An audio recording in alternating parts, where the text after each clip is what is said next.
Welcome to the Learning Pines YouTube. We hope this video helps. You start by inserting EQ2 on the mixer insert where your sound lives. This immediately gives you precise control. Once done, route the channel so the signal flows through the plugin. This matters because EQ before effects changes tone differently than after. Adjust input gain to avoid clipping. Aim for a healthy -6 dB. Make sure bypass and reset are understood.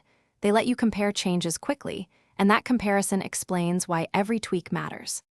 You now identify frequencies to fix.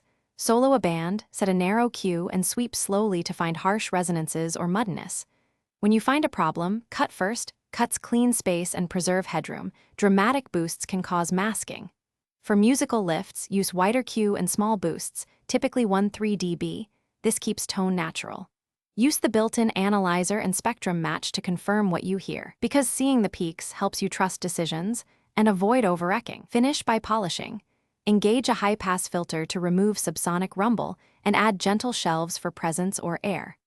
Once balanced, automate band gains for transitions or to fix masking during other sections, saving preset speeds workflow.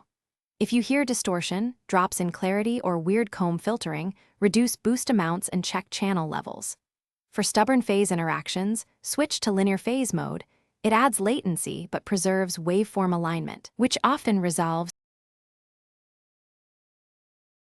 Thanks for watching. Consider subscribing if we helped you.